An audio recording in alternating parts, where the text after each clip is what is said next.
The chemicals used for various purposes should be completely free from any type of impurities. Crystallization is an important purification process in which solid crystals are formed from a uniform solution. The different steps involved in the crystallization process are preparation of solution of the impure sample, filtration of the solution, concentration of the filtrate, cooling of the concentrated solution, separation and drying of crystals. Our aim is to prepare crystals of pure copper sulphate from an impure sample.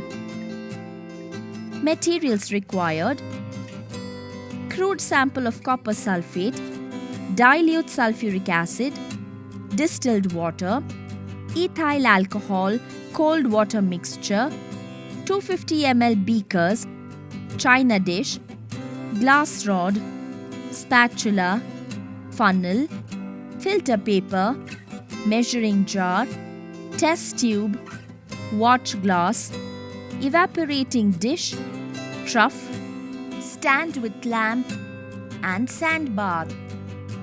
Procedure: preparation of solution of the impure sample.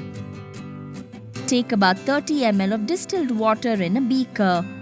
To this, add powdered crude sample of copper sulphate using a spatula. Stir the solution gently with the glass rod so that the powder dissolves.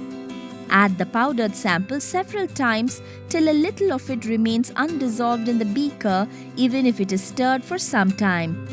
Now, add about 3 ml of dilute sulfuric acid to the solution using the measuring jar and gently stir the solution to make it clear.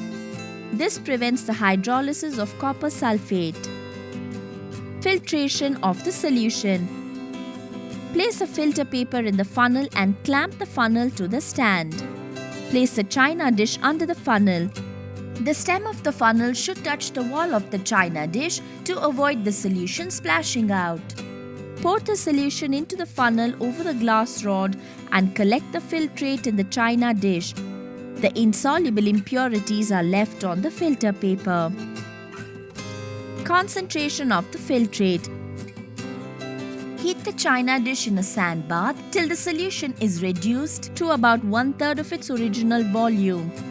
To avoid crust formation on the side of the dish, stir the solution continuously with a glass rod.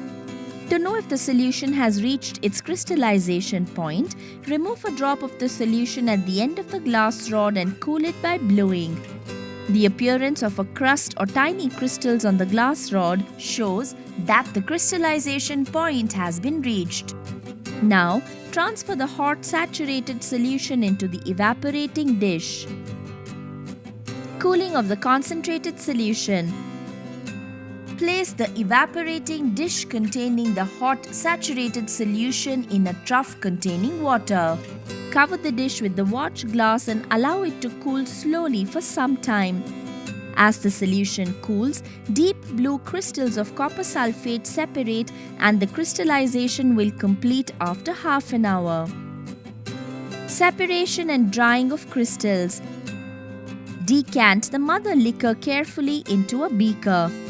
Wash the crystals 3 or 4 times with a little ethyl alcohol containing a small amount of cold water. Using the spatula, place the crystals on a filter paper which soaks up the solution.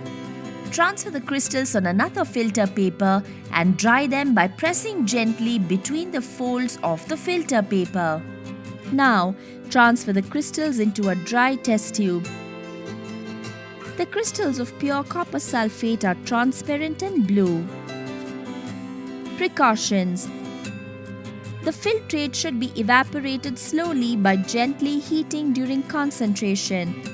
The filtrate should never be heated to dryness. The solution should be cooled slowly without disturbing it. Overheating results in the formation of tiny crystals.